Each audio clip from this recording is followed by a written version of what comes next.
Hello, everyone. Welcome once again to Nobody's Listening here on the Outpost Unknown YouTube channel, where we talk about Star Wars. We're the only Yes, Star we Wars do. fans in the Outpost, and so we like to talk about it.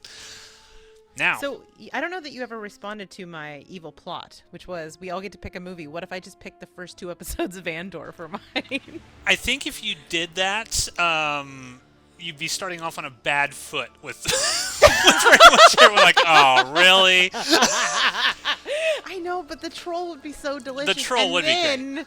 And then they would have no choice but to admit that it's excellent. Yeah, no, I agree. I think. I mean, I would be happy to watch them. I'd be like, oh, we're just gonna binge watch Andor, Steve. That's our movie marathon. We're gonna binge watch Andor. We have to wait till he's there and he had a drink and can't drive away. Yes, for sure. So this week we got episode 3 of The Mandalorian, The Convert, chapter 19. So I think we were pretty high on the last episode Yes. when we saw the Mythosaur, and we're like, oh yes. boy. How's this gonna end? We saw Bo-Katan. She saw the thing. Din's knocked out cold. Apparently, he went into the water and somehow got knocked unconscious. I don't know how. So it ends dramatically. What's gonna happen with the Mythosaur? Rachel, take it away. Oof, The Convert. Here we go. Meaningful, loaded title. All right, so we pick up right where we left off on Mandalore, in the mines of Mandalore, out of the living waters of Mandalore, where Bo has saved Mando, and like you said, got her eyeballs on a mythosaur, which was very awesome and Cthulhu-esque, and I love it. All right, so he's like super hype. He's like, I'm redeemed. Yes, Yes! Jesus. Yes, I am. Praise Jesus! And she's just kind of like, did you like see anything in the water? And he's like, nope, gotta get my water sample, gotta go. He's so excited to get back to the armor. And what I love about I hadn't really noticed this or realized this, but the living waters of Mandalore, right under the mines. Earlier on, I think it was the first episode, whatever, when the armor pours some water in when she's making the actual armor itself, right? Yep. And she pours some water in this pool, whatever, and it sort of glowed green. And I wasn't really comprehending what that really meant until this episode. And it's this very small detail that we'll get into. But I thought that was really, really cool. I just want to mention it while I don't forget. Yeah, no, for sure. I mean, like, you understand why it's called the living waters, and Yes. I think it's one of the things that's sort of reinforcing what's happening with Bo in these scenes is like even the living waters isn't some bullshit. So It's Han Solo. It's true. All of it. yeah, exactly. So they're heading back to Bo's castle, and they get intercepted by some TIE interceptors, they're like, whoa, these are a lot tougher than the TIE fighters. Which I'm like, who commissioned those, Thrawn? They mentioned it's like there's so many of them out here. This is way more than just a little warlord would have. Ah!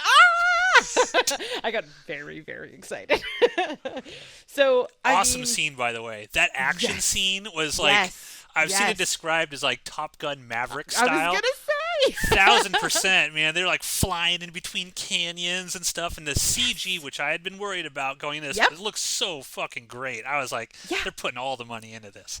Yes, I know. Like, I was going to ask you after watching this episode if you were feeling, I think, reasonably concerned. And I think if we go back and watch that trailer, it probably was not totally finished. Because since then, like, everything has looked perfect, including this awesome dogfight through the 100%. canyons. I loved all of the Bo-Katan. Like, I grew up here, okay? I know these cliffs. That whole, like, very big Starbuck energy in this dogfight scene. I used to bullseye womp rats back home. It's no problem, you know. And I love that that Starbuck energy is great because Battlestar Galactica is an amazing show. It's in my top 5. The remake of it that Ron Moore did. And Starbuck is such a great. She's a fucking amazing pilot. That's her whole thing in Battlestar Galactica. She's amazing. And just seeing her fly this ship around and do these crazy maneuvers, I'm like, this is total Starbuck. Yes! She should have just went frack you or something and boom. That would have been amazing. Yes. Yes. Okay. So they successfully like shoot down and like make all of these ships crash. They're feeling pretty good for like Not a one. scratch. Yeah, not a scratch. What like hubris? If you brought it on yourself, but then in comes an entire new platoon. I don't know whatever the word is. Thrawn's like, here, have these two. Yeah, and they literally blow up her house. They blow up this castle, leaving her now like without family, without No home, and now homeless.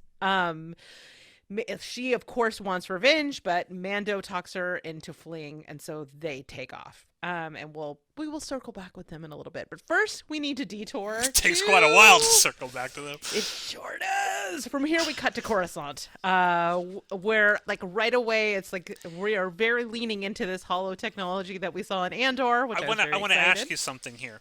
I am here like just watching YouTubers and stuff talking about this show, and see after I watch the episode, I'll watch it, and people complain like, "Oh God, they're on Tatooine again." They keep going to Tatooine, and I'm sitting here thinking like, we keep going back to Coruscant over and over and over, and not a single person is complaining about being on Coruscant, but everyone's complaining when they stop over in Tatooine for 5 minutes, to get a droid or something like that. And how do you feel about that? Do you feel like that Coruscant will eventually be something everyone gets tired of, just like Tatooine, or do you think this is like people just complaining about Tatooine just to complain? Because I don't have a problem landing on Tatooine, honestly. I really don't. It's like, fine, there's characters there, his friends are there. Of course I understand why he's landing on Tatooine. But what do you think about the constant going back to Coruscant? Okay, so like the Coruscant thing, I mean, it keeps giving. So that helps because every time we go to Coruscant, we get like awesome intrigue. Or in this time, we actually see a whole new side of Coruscant, which is really interesting. I think the thing with Tatooine is it's a little absurd because the whole point is it's like this like outer rim planet that nobody goes to, and that's why they stuck Luke there, because it's like, I mean, it makes sense they keep going back to New York City. It makes less sense that they keep going to Bubfuck. You know what I mean? So I think there is, but I also think that the internet just likes to complain. So two things can be true. Yeah. I'm kind of justifying the Tatooine thing. It's like, okay, Boba Fett has a connection with Tatooine. That's been established. It makes sense why he would be there. It makes sense that Mando would go there because his friends are there. Yeah. He's got multiple allies. And so I'm just saying, let's give the Tatooine hate a little. Let's give it a break a little bit. Are you asking me if it bothers me or going to Tatooine? Because the answer is no. No, I'm talking about our listener out there who's probably listening to the Imperial propaganda about Tatooine. I should also point out that Tatooine, yes, back in New Hope days, it probably was the furthest thing out there, but it's gotten a lot more important since then. That's true. I mean, I don't mind. Like, I want to see Amy Sedaris in every episode, so they can go to Tatooine as many times as they want, and you will hear no complaints out of me. I do not want to go back with Boba Fett, though. Please, for the love of God, don't make me do that. What if they do it good, though? What if they come back with season 2 of Book of Boba Fett, but it's good? So, like, is Filoni gonna have to do? He's like, okay, let me give you some backstory. Yes. I'm gonna show you why Boba Fett and the Motorcycle Gang are actually awesome. Yes. He would have to do a lot of work for me to buy it, and it makes me so sad because one of my favorite modern characters is Fennec Shand. Like, I am so excited. Cool character. Anytime she shows up, she's so badass, and to be so wasted on that. Well, that's not what this episode's about. Let's move forward. So, anyways, we're on Coruscant, where Dr. Pershing is giving a speech to the New Republic about their amnesty program and like how it has helped him, and we get some backstory about how his research started in like an actually really good place with really good intentions, but was twisted by the Empire. And that makes sense for his character because when we met him, he did seem a little ambivalent about what he was doing with Grogu. Yeah. He wants to, I guess his research is like, I'm going to clone organs so that, if you have kidney failure or something, you'll have a perfect match of your kidney that we could plug in there and you'll be okay. Because I think his mom dies, right? He said his mom died of something like that. Yep. And so like that makes sense. They're still like, if you're suspicious of him, I wouldn't blame you. You know, like he was a scientist in the the Empire. So like, He's got kind of Imperial face, a little bit of Imperial yeah. face. I mean, this is like big project paperclip vibes. You know, like so. And in the audience, we see someone watching on, like looking very like mustache twirly, even though she doesn't have a mustache. He goes back home, and we find out he's staying in housing, like with fellow amnesty recipients, and he recognizes said mustache twirler Elia Kane from their shared time on one Moff Gideon's ship. Now, I'm curious about how you feel about this New Republic housing that they're putting all these people. Like, they don't even give them names anymore, right? These Imperials no longer can use their names. They're just given numbers. Mm-hmm. They're basically like, well, there's a zone. They can't leave a certain zone. They're like, they can't go out. How are you feeling about this? Because I feel like this episode really sets the New Republic up to look maybe not as bad as the Imperials, but they're certainly bureaucracy is bureaucracy for sure. It helps that they get to go have glow-in-the-dark lollipops, so it's not quite as bad as, like... But it's not the best look for them. Just a little mind flaying. Not the full mind flaying. Just a little. When we get to there, I'm like, ooh, that's not a good look. I will say that your Deborah Marrow is my Elia Kane. Oh, okay. Okay. Like, you are terrible, hubba hubba. All right. Anyways, so they kind of sit down, and this is, like I said, they're doing some like Andor level character development these days, because all of this stuff is fantastic. Like they sit down, they have not if you listen to the internet fans. Really? Oh man! See, I don't watch any of that stuff because it'll get in my head, it'll mess with me, so I don't engage. This episode, like people are just trashing it. They're really? like, they're like, why are we sitting for 45 minutes with these characters? What? Where's me? Oh yeah. There's huge backlash on this episode. Is so good. I mean, I don't know. Maybe you didn't like it. I loved this episode. Am I crazy?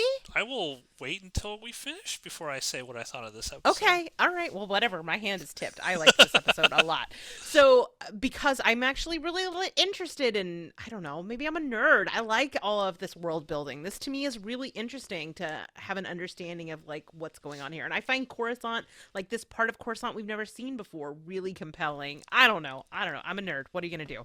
So, they have this moment where they sit around and they have a conversation, and we get like a little bit of like hints about what's going on with Moff Gideon, that there's all these rumors, and I think one of them is probably true. He either escaped, he is in jail, or he got like straight up mind flayed. I like this, that nobody has any idea what happened to him, because I think it was in episode 1, right, where Grief was like, oh well, I think they're taking him before a New Republic court to try him for his crimes, but nobody seems to know what actually has happened with Moff Gideon, and I think that's going to come back around in the series for sure. Either he got disappeared by some like my theory is Thrawn CIA shit. Oh, or it's like them trying to like cover up, which is, I also agree, is probably more likely. I don't think we've seen the last of Moff. There's no way that they set up this villain and then they're just like, and also the way that this episode kind of resolves around this plot line makes me very convinced that Moff is still amongst us.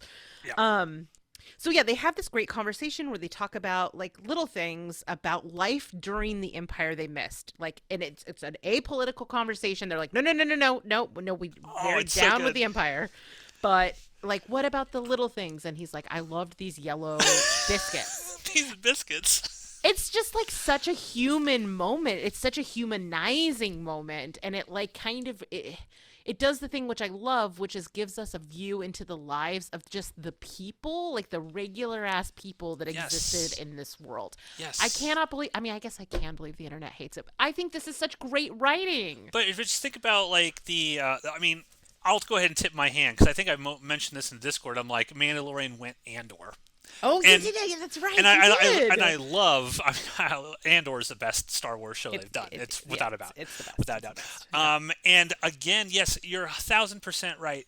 We are so conditioned as viewers and consumers of this kind of content and media in Star Wars. We just want whiz bangs, lasers, lightsabers, that kind of stuff. It's like it's so refreshing to sit there and have some ex-Imperials talk about the biscuits that they like, because Yes. it humanizes these people in a way that a lot of these shows just can't do or won't take the time. It's like, look, just chill out. Just Yeah. enjoy where this is gonna take you, because it's gonna matter. It's This gonna matters. matter. Yeah. Yes. This is not empty, just like one-offing. They are setting things up because there's larger things at play with the Gideon But stuff. we want to see Baby Yoda, Rachel. We want to see him goo goo. We're not getting that 45 Listen. minutes. Grogu is very cute, but I kind of prefer him as a background character. Like, I'm this surprised. episode had the right amount of Grogu. He went "Ugh," a couple times during the dogfight. That was great. That's what I needed. That's all I needed. Yeah, and I'm surprised that they haven't milked Grogu for more in these first few episodes. I think that might be a lot of the backlash too, because so many people like Grogu. I mean, I like him. He's cute, but It's I mean, he fine. doesn't talk. Like, But his what else can he story's do? over. That's the thing that I'm like, his story's over. He chose to Yeah. be a Mandalorian, and now he's basically a baby as a Mandalorian. Now the show is not about Grogu sort of going off and learning from Luke Skywalker and learning the ways of the Force. You wanted him back with Mando, so his story is now over until Right. something new happens. Yeah. And I know the trailer for the season did flash back to Order 66 in the Oh, Jedi Temple, so I right. assume we're going to get more of what happened with Grogu there. I feel like that's going to come into play at some point. My brain is a colander. I completely forgot. What's Yeah. in the trailer. but right now his story's over. He is a background Yeah. character. He's not doing anything. Yeah, which is honestly, I'm fine with it. It's Yeah. great. So later that night, Pershing is in his room. I think he's just like, doing his thing. And somebody knocks on the door. And outside, they've left him those Imperial biscuits, which is like both very sweet and very sinister. And I'm like, sus alert, sus. Now what food would be your Imperial biscuit? Tacos. Tacos would be Tacos. my Imperial. Okay. Like, that tacos are the, like, if there is a food pyramid for just Rachel, the base level is just tacos. Okay. Just a Mine would series be of like tacos. chocolate chip cookies, soft chocolate chip cookies. If Not they'd stuck Long John Silver planks. No. They make such a good foundation. No, but I would eat them with cookies for sure. Oh, there you go. Yeah, a chocolate but- chip cookie. Yum. If she left me a box of those, like, take whatever you want me to do. Whatever you want me to do. You got me wrapped Have around your finger. you, when you went to California Adventure, did you get a cookie num num? I did. Excellent. Yeah. It's very important that you did that. Okay. Yeah. Segue. Yes. All right. So where was I in my notes? Oh yes. So their friendship kind of begins to develop over the course of this episode. She decides she's going to show him around Coruscant, so we get to go and see a part of Coruscant we haven't really seen, which is sort of like not the tippity toppity elite upper crust. Which, by the way, the upper crust scene in this, when they're just like, Oh. we don't like to get involved, and like Yeah. very leaning into their privilege, they're repulsive. Yeah. And I don't know how much you've delved into what has happened after this show, right? There's all kinds of books that happened. I'm not lightly. Yeah, it's really, really interesting, because a lot of the books and the comics that discuss this time period after Mandalorian and before the rise of the First Order and stuff, basically Mon Mothma decides Queen. there's going to be no military. The New Republic's not going to have any military whatsoever. And that's why, and even in this, they say, hey, we're decommissioning the fleets of that. And to me, who's someone who has delved into all of that stuff, and I kind of know the story of what happened, because that's how Leia starts building her own rebellion, right? Because she's like, Mon Mothma, what the fuck is wrong with you? The First Orders, they're gonna rise. They're already out here. And so all of this stuff with there's a whole point where we'll get there, but he's kind of like in his. They put him in his Cyril Karn sort of cubicle, and they're like, delete Yep. all this technology that the Empire had, just erase it from Ugh. existence, sort of thing. And Yeah. I'm just sitting here thinking, I'm like, oh, this again, this is world building. It's building up to what happened with the New Republic, how they were completely ineffectual.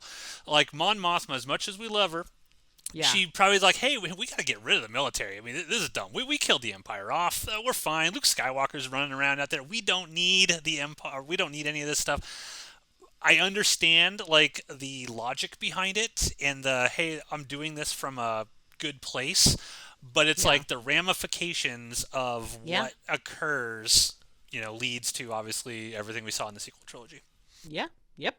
Absolutely. And I don't know all of that, so that's really great context because it is hard to watch when he is deleting all of those things. You're just Yes. like, oh my god, it's the burning of Alexandria, but Yeah. in tech form. And he's sitting there, he's like, look, I could do something with this and make it really beneficial. Nope. Nope. Yeah. Palpatine had his hands on it. You delete it. You Yep. delete it. Yep. Yep. So like I was saying, we see another side of Coruscant, which is like the thing that's between the two places we've been, which is just like the regular folks. And I love the little detail of them going and seeing, I think it's like Umate, which is the highest point on Coruscant, which is like the only part where you can like touch the ground of the planet. It's just a cool. It's awesome. cool. It's so That's cool. so awesome because it adds so much context to Yes. to like the greater world. It's just like, are you telling me like this is basically Mount Everest and I'm looking Yes. at the very tip top of it because the entire fucking planet is one giant city. And I'm just cool. like, again, as soon as I saw that, I'm like, man, Rachel definitely now wants that George Lucas Underworld of Coruscant series. That he was I like, 'cause do. think of I all of the shit, do. because like the further down you go, the more evil and depraved it Yes. gets. It's like, Give I want it to to see me that. now. I want to Inject it see into that my show. veins. Oh, it's Yes. so cool. It's so cool. Yes. I did notice a YouTuber comment. I didn't notice this when I watched it, but your girl, they're like there's these subtle things that you can tell that she's not on the up and up because she's like, oh, I like red biscuits, and then she's Yeah. eating like the red glowing popsicle. It's like, okay, she's Uh-huh. she's total evil. I didn't even Yep. notice it when I was watching it. I was like, oh yes, that Yeah. makes total I sense. mean, she's totally twirling the mustache. Like when he's going to touch the mountain, I'm like, is she gonna push it? Is she gonna push him over the edge? That'd be amazing. So yeah, so their friendship grows, and he's like opens up to her about how he really wishes he could continue. I mean, like entrapped big time. How much he wants to be able to use the things that he learned, but for the better, for the New Republic. Like his heart is in a good place, and so he goes to his counselor droid, and he brings it up, and they're like, forbidden, no, cannot do. But she's just like, you know what? Like maybe you just prove it to them. You just do it and show. Don't ask for permission. Ask for Yeah. So they decide, like, she takes him on a train ride, which I loved this scene so much. First of all, I love the costuming in this part of the episode. He looks so much like Decker from Blade Runner with that coat with the collar. So you're always asking me, like, should you wear an outfit from something we're watching? Matthew, you gotta get a coat like this. This would be so awesome. Can I rock a coat like that? I don't know. I mean, just put it on your body. Like that's people think they can and can't wear things. If does it go on your body, you can wear it. It's fine. Wear it. Okay. It's a dope coat, and I think let's normalize rad coats for guys. That's all I'm saying. So they go on this train, but they don't have a ticket, and there's like a really cool alien on there, like the like really fun Star Warsy stuff. Like that big guy on there is very so like cool.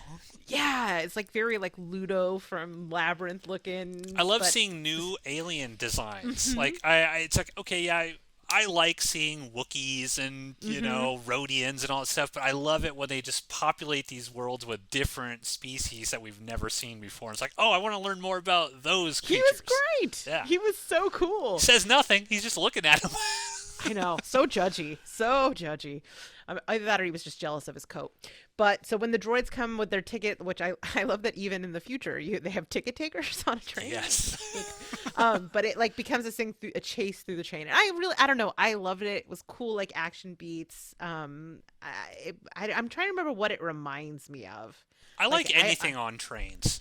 train chase is just always a good time, right? Always. Like across Always. genres, it's always good. Yeah, because everyone can relate to having been on a train and understanding that, wait, there's no, how do I get it? How do I escape it? How are they going to escape this train? Right. And so, I love this whole sequence. Yes, it's a rad sequence. They jump off, and then you see the sort of scrapyard, which is just like decommissioned freaking star destroyers and shit in the background. I'm like, I feel like there's a lot of resources we should maybe be using here, but it also made me think of Gotta destroy it. Gotta destroy it all. Yep. I was just like, are we going to get a Cal Kestis spotting, though? Is he down there, like, cutting off pieces of this? That'd be so I need it! So they go in, and they have, like, kind of a great character moment where they introduce themselves to each other, really, for the first time, which is kind of weird at this point, but whatever. And they find the lab with all of the Kaminoan cloning technology inside it, which I'm just like, yes, I get it. I have to watch everything. I understand that's how Star Wars is now. You can't pick and choose it. You must watch it all. But it's still it is kind of fun when these connections kind of come across shows. He packs up his things, and then, of course, there are police there, space police, and he is arrested, and she reveals that she betrayed him. But you notice she took the equipment with her. Yep. She's bad, Rachel. She's bad. No, she's my Deidre Miro. I said it from the start. She's my, like, it's all bad, and yet so delicious. Wants what it wants. Yes. So all these evil, like, imperial women. Yeah. Right. Love it. Oh, absolutely. I mean, women carried water for the Nazis just as much as men did, and like if this is the allegory, it'd be weird not to include them. And I love a villainous lady, so I'm excited to see another one showing up here on Mandalorian, and one that's rooted in like character and psychology as opposed to just like coming in and being like the physicality is what makes her evil. Like there's internal life in her villainy, so I'm excited about that. So Pershing arrested, having an even worse day maybe than our boy Crosshair last week. He is being strapped to a mind flare, but don't worry at low doses. It's just soothing. It's going to help with some traumatic memories. It'll be fun. This is a critique I have with the episode. So this is a critique, and I think it's a plausible critique. They show early in the episode with the New Republic, the Empire used this, we're getting rid of the technology. We're erasing it from their existence so no one can ever get it. And then the end of it, we're using this technology. we're going to use it a little bit. We're going to use a little bit of it. So I don't think they did a really good job of going from point A to point Z, where it's like, okay, here we've established we're deleting all of this tech that the Empire used for evilness and dismantling it. And then the end of the episode is we're using the tech at a low dose just to get what we want and to reprogram you, right? We're reprogramming you, basically. I mean, I think that there's a lot of times like one hand doesn't necessarily know what the other hand is doing on purpose. Like there's probably some department of extracting useful technology and then like getting rid of the rest so that it is not publicly available. That's true. I mean, that is classic bureaucracy. So I get it. I love that Mon Calamari though. He sounds like he's like the nicest guy. Oh, no worries, man. I've done it myself. It's great. It's very soothing. I'm like, it's fantastic. And then, for whatever reason, they leave my girl alone with Dr. Pershing, and she turns the easy bake up oven all the way to the max. She's like, "Can I just stick around and watch my buddy? He's my friend." Yeah, okay. And I love that New Republic officer. He's like, "You are just a testament to how great this program is and how it worked on you so well." Yeah, worked on you so well. Sure, you can hang out here by yourself watching over your friend. Yeah, and then she did turn up to 11. Yep, and to put a pin in it, she pulls out her little Empire ration and takes a bite. Yes. But I love that she's like, it's you don't trust her, but she does convey like a sadness when she turns him in, and then she does this and you're like, oh no, she's just all evil all the time. But like it does kind of play with your emotions. Her performance and her reactions and her expressions play with your emotions in a way that you're like not entirely sure where she is, and in like she's up to no good, but you don't know how she feels about it. And then she takes a bite out of that cookie and you're like, oh. Oh no, she's snacking. She's murdering and simul snacking. That's bad. And it was the yellow one too. It was his. It wasn't even the red one that she really liked.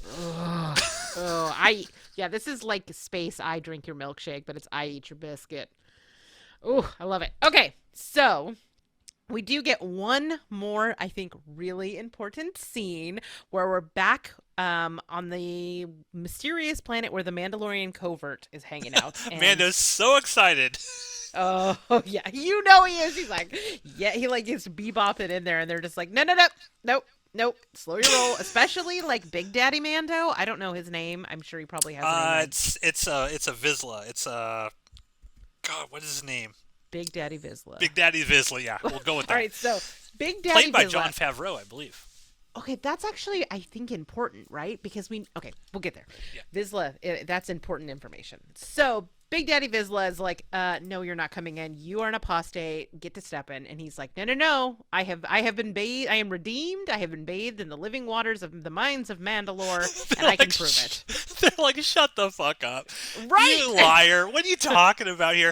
And he's, I love, because we mentioned when, at the very beginning, when he gets out and he wakes up and he's so excited, he's like, I got to get the evidence, right? Yeah. He takes out his little vial and he's like, woo, I got to get the living waters. And he's like, pulls it out. He's like, look, just throws his dick out there. Like, look, I got it.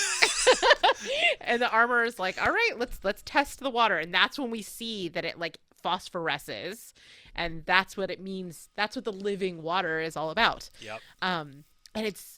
But so here's the thing. It's so amazing about the scene is how much the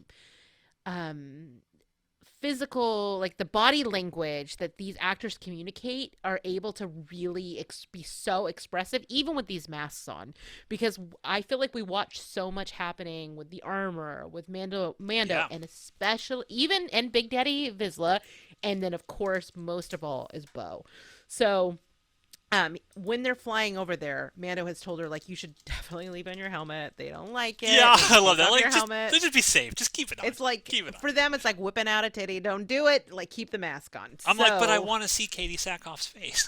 No. I mean, I feel the same way. Katie Sackhoff and Pedro Pascal. Like, we're never going to see their faces again after this episode. I don't care about Pedro. I care about seeing Katie's face. All right. Well, two things can be true. Jeez. So, anyway, what's amazing is she's like, okay, you are a Mandalore again. Congratulations. He's like, yes, I'm in. And then she turns to Bo and is like, you are also a Mandalore. And she's like, well, I don't walk the way, so I'm good on your cold, and it's fine. But as she points out, you've bathed in the waters, you've wore your mask, you are a Mandalore, and you're now in our covert. Like, yes, you are one of us now, lady. Yes! Yes, so this woman who had lost her family, had lost all of her compatriots who were only loyal to her if she had the Darksaber. All of that gone. Her home blown up. And here she is with these people who are, like, ready to embrace her. And she's staring at this bust of the freaking mythosaur. And, like, you can't, there's no expression. She has a mask on. But you can see, like, the turmoil and the awakening and the spiritual awakening that may be happening here. And it comes back to the title of the episode is the convert. Like, all of that is happening. Yeah. And everybody is psyched except for Big Daddy Vizsla. And that's the thing, getting back to everyone's psyched, I love that sequence, like when the armor is like, no, this is true, everyone. He bathed in the waters of Mandalore. He just proved it. And everybody immediately is like, back on his side. They're like hugging him and like, like, you're my bro again, man. Congratulations. Thank you for being back here and whatnot. And I was going to ask you, how do you feel that Bo is playing this? Do you think that she's going to just play along with this and she's got some secret, like, I'm eventually going to fuck all these people over because I want to rule Mandalore. I'm the one that's supposed to rule Mandalore. Or do you think she's actually going to sort of convert to this sort of group of Mandalorians, because they told her like, well, because the armor says you haven't taken off your helmet yet, have you? Since you were in those waters, she's like, no. I'm like, all right, congratulations, you're in. Yeah. But she could take her mask off at any time and immediately. Well, don't worry. I'll just go bathe in the waters again. I know exactly where they are.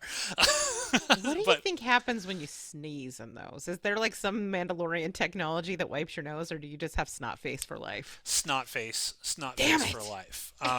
Though I did learn something about the Mandalorians watching some YouTubers who provided some Okay. further context on this. So obviously, one of the big things is, at least in Din's little group here, is you can't take your helmet off. We've seen Bo and her.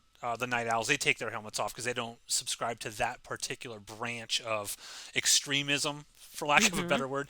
Yeah. But apparently, like, we have seen Din take his helmet off when he's not around anybody. Right. That's right. He can be alone. You can be alone. You can also take your helmet off if you are actually married within that convert. So, for example, if Din were to marry Bo, for example, they can take their helmets off when they're alone together. So interesting. that is a thing with, I guess, that branch Okay, that they can I ship it.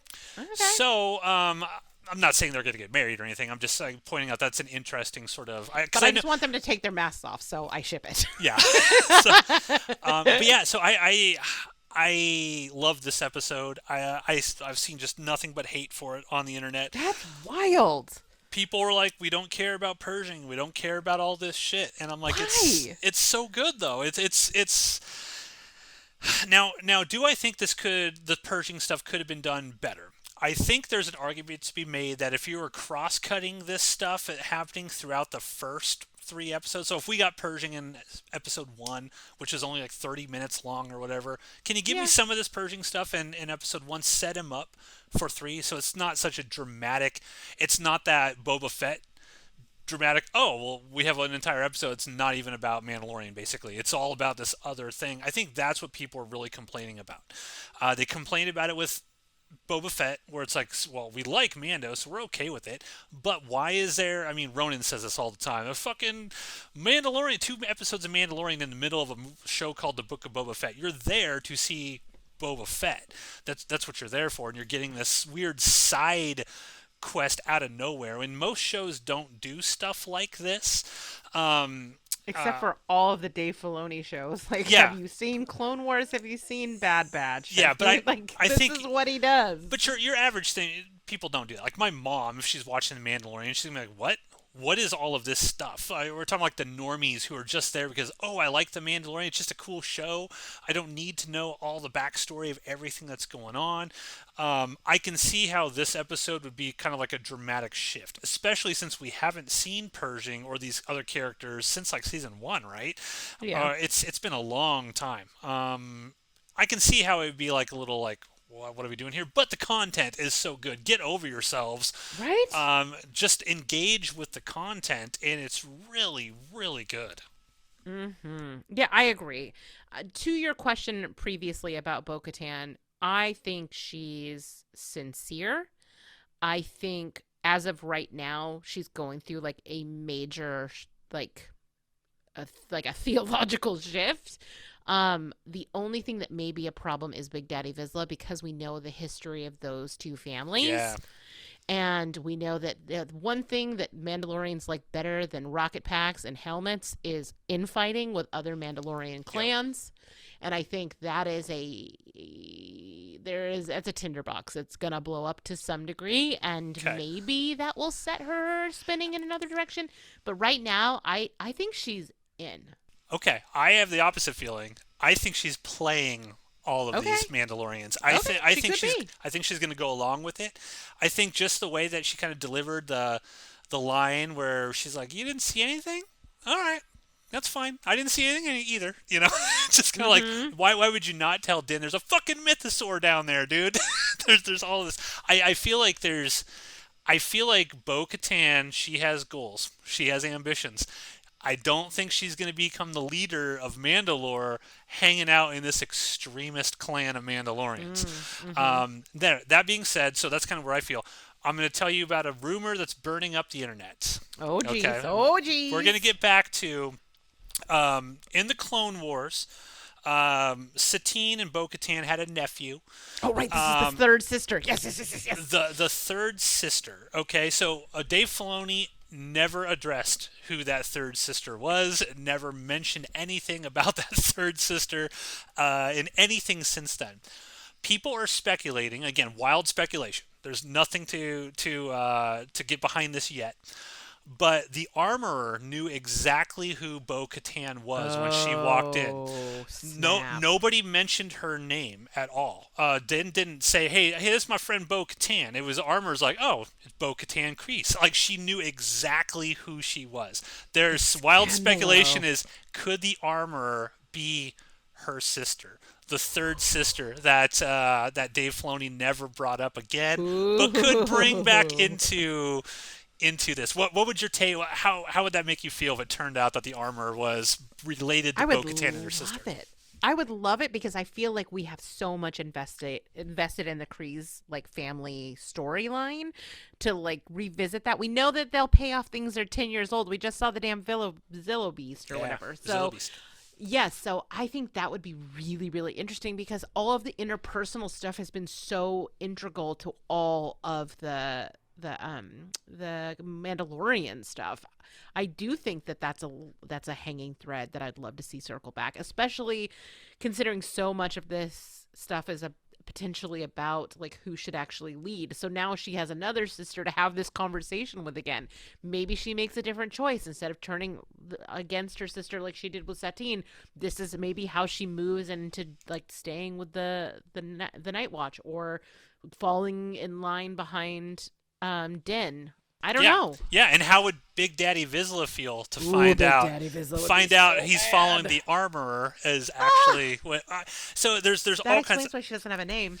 Yeah, it's a very cool, and no one's seen her face, right? Because she's in this clan where cannot reveal who she is. No one would see who she is. So I mean, again, that rumor that's going out there, it's fan fiction, right? People are like, oh, this would be really cool, but I think it would be an awesome way to bring it in, for sure. I would love for them to go that direction, even though there's no context or setup. Like anybody normie who's watching Mandalorian, they're like, well, what's the big deal? That's her sister. What's the big deal about that? It's a big deal. And it'd be a very, very big deal and an interesting way to go about it. So, I mean, I feel like she has so much regret about what happened with Satine and like siding with Maul and like, you know what I mean? It would be really the damn Darksaber again with these sisters. But there's also been the theory that the armor, because there's a lot of mysteries with this show. Lots of mysteries, like who the armorer is, and I remember seeing, I think it was in season 1, people were talking about it. The armorer's helmet has Maul-like horns on it. It sure does. And Maul's sort of clan, they had those sorts of like horns on their Mandalorian helmets to follow Darth Maul. Now, is this where they're going? I have no idea. But these are the kind of things that, if you're a diehard fan, you're like, oh, it gets me talking, gets me thinking. Yeah. Like, what could That's it possibly fun. That's a good fan theory. Yeah, and I think she's the only one in that clan that actually has like horns on her helmet. Yeah. I mean, her design is so awesome. Everything about the design of her. But I hadn't made the connection with the, like, we've never seen her face. Is she going to pull off her, and she always has gloves on. Is she going to pull off her helmet? And the reason she has that is because she actually is really like one of the Maul people. I don't know. I have no idea. And that's like fit for purpose, not for style. I love it. They could go any direction with this kind of stuff. But again, it's like, man, I'd love to see just kind of a sideshow about all this stuff. Now, I will say, just sort of teeing up the next episode. Episode. Yes. Co-written by Dave Filoni, which I suspect we're gonna see somebody. We're gonna see some Ahsoka. We got to see some Ahsoka, right? Because I think Dave Filoni only co-wrote 2 episodes of this season. And I think Jon Favreau did everything else. But normally, whenever a Dave Filoni character is involved, Dave Filoni is there as the co-writer to make sure that character is ushered in properly. So we might, and this season is just blowing by. It feels like they are just flying through the story stuff on this, and I don't know exactly I'm grateful. Well, on one hand, it's like it's cool. We're getting like a resolution to all this very stuff so quickly. But then again, I'm like, I like episodes like this with like Pershing, where it's nice and slow, and it's just kind of going. Andor has spoiled me. I like these long 3-episode sort of arcs of stuff, not just like, oh, no IG-88? Okay, I found a new droid. Okay, I've bathed in the water. Okay, I'm good to go. That kind of thing. I mean, yeah, I'm glad they didn't draw out the thing about him bathing in the water. Like, let's get to it. But yeah, I don't know. I think they're like clearing the decks to like move into the next plot. Maybe the pace will slow once we've recalibrated. Now that Bo is in the mix, now that he has got his helmet situation resolved, now that we're introducing the Pershing stuff. They're like, Pedro's on Last of Us. He can't show his face at any point this season, guys. We got it. We got to put him. We got to have a reason that he's got to keep his helmet on the rest of this time. But yeah, this episode I thought was fantastic. Yeah, again, I loved it. I was worried after episode 1 of this season, but I'm fully invested and on board again with this, and I'm looking forward to wherever they go with it now. Mm-hmm. But yeah, I'm now patiently waiting for that Thrawn thing. Like, are we just going to? That's what I'm wondering. Is that who's coming next week? You think they'd? I think they'd wait until like the finale to tease him for that, like a Thanos style. I think we might start hearing. I mean, if they bring in Ahsoka, the last thing we saw, Ahsoka's like looking for Ezra, and she's. I mean, does Sabine show up in the next episode? Like, do they meet? Maybe it's not Ahsoka. Maybe it's fucking Sabine. I mean, they cast the actress for her. She's been filming for the Ahsoka series. Maybe Mando and Bo-Katan meet Sabine. Maybe Ahsoka's not even in it. Maybe that's how they introduce. Well, we won't see Ezra. I'm trying to think who else it could be. Hera. If it was Hera, I would lose it. Hera Syndulla is another one, a character that I absolutely love. Because we don't know what she's doing, right? We do not. Does she have a Force-sensitive child? She might. Is the child Force-sensitive? I mean, holy shit! We know she's got a child. What happens to that child? Again, like Dave Filoni. This is why I love Dave Filoni so much. Dave Filoni takes the time to invest in all these characters. It goes across years. Yes, you have to make the commitment to invest in watching a lot of these sort of kids shows. Yeah. But these kids shows have so much character building and character development and plotting and storytelling that by the time they show up in these shows, you're 100% on board with it. Yeah. But I understand someone's critique of like, I cannot invest this much time watching 7 seasons of Clone Wars just to understand this importance of this character taking her helmet off in Mandalorian. I totally get that. And I wish Disney Plus would do like little videos where it's like, okay, if you want to understand what happened with these characters, maybe like they release the episode of Mandalorian and the week after they're like, here's a 20-minute thing of how this character is important and why it's important. And here's like a curated list of Clone Wars episodes that you can go back and watch to understand a little bit more or something. But, But yeah, loved it. All right. That's great. Lucas, listen to us. Disney, we got ideas. Hit us up. They're going to be looking for a new head of Lucasfilm. I mean, we come cheap, dude. Like, we come cheap. Yes, please. Just pay me what I'm getting paid in my job now. I'm fine. Yeah, I'll take it. Just do that. We can roll like ancient Roman consuls, right? There's always 2, consuls side by side. I mean, we work well together. We can make the decisions on all this stuff for sure.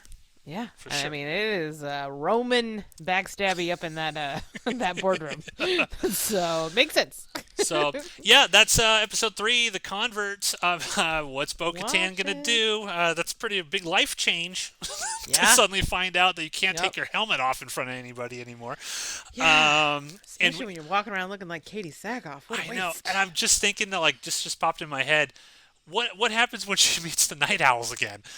And they all got their helmets off, and they're like, well, take off your helmet, Katie. Sorry, I can't do that. I'm on the path now. I'm walking the way. Yeah. And how are they going to convert other Mandalorians to this way of thinking? It's just, there's so much they could do with this story. There's so much. Yeah. When's Grogu going to get his helmet? He's going to be so cute. They'll never put a helmet on that. He's too cute. You know what I mean? They're never going to put a helmet over that face. Well, they can put a helmet on his face, but by that point in time, maybe someone has decided helmets are no longer the way. You can take them on and off whenever you want. Yeah, I don't know. Maybe we shall see. Yeah. I mean, the Mythosaur is going to be like, he's going to rise up and be like, "What's with the helmets, y'all? Who said anything about helmets? Take them off." Who do you think's going to ride that Mythosaur? Do you think it will be Bo-Katan riding that Mythosaur, or do you think it's going to be Din? I do. I think it's Bo. Bo is the Mythosaur rider. I think so because that's the one who she saw it. Like I think they had like a connection kind of thing. She looked into the third eye. I think Bo's our Mythosaur rider, and I am so here for it. I agree. And Din has no interest whatsoever in leading any of these Mandalorian. He just wants a place to fit in. He wants to just. If it was an ancient helmet, he'd ride it. But like... Yes. So yeah, I think that'll be awesome to see that character ride the Mythosaur. And everybody she basically, because she has to unite Mandalore. That's what this has all been building to, right? Yeah. So many seasons of the Clone Wars and all that. She's got to be the one, and I'm glad that they're leaning in that direction. Yeah, I mean, there are a few characters who've had a better arc than Bo-Katan. Let's be honest. She has been all across the spectrum. You want to talk about Crosshair's journey? Look at Bo-Katan's. She's been the most villainous of the villains, and then now she's earning a turn. She's earning her face turn. And we'll see, because if she goes heel, if she turns heel, that would add so much more drama to the show. Honestly. It'll break my heart, but also I will be so entertained and delighted. Because then can you imagine? We don't have that epic live action, all the Mandalorians fighting each other. Right, we don't have anything like that in live action. Different clans going against each other, and can't do that when Mandalore's united. I'm worried about that Big Daddy Vizsla. He is going to be a problem. I'm calling it right now. He's definitely going to be a problem. He's gonna want that. I mean, he already tried to get the Darksaber. He fought Din for it in Book of Boba Fett. Another thing that people would have no idea of had they not watched Book of Boba Fett. To be honest, I had forgotten about it till you said it. I'm like, he's like, I'll challenge you, and he fights Din, and Din's able to come out on top, but just barely. I need to go back and watch those 2 episodes again, I think. Oh yeah, it's very, very, very important for everything that's going on right now. So. Yep. Cool. Yep. Well, thanks everyone for listening to another episode of Nobody's Listening. We will be back next week when we're gonna find out what happened with Bo-Katan. Is she all on board the cult now? Is she drank cult. The living waters of Mandalore? The living waters Kool-Aid? Is Bo-Katan now part of it, or is she playing everybody and she's got ulterior machinations that she's like, I'm gonna ride that Mythosaur. I gotta get that Darksaber. She's still gotta get that Darksaber somehow, and she's gotta do it in battle. Oh my god. That's a whole other thing, right? Because the armor's like, well, you gotta beat down Din if you're gonna want that. If anybody could do it, it's my girl Bo. Yep, she could definitely do it. So we'll see ya. Until next week. Bye everybody.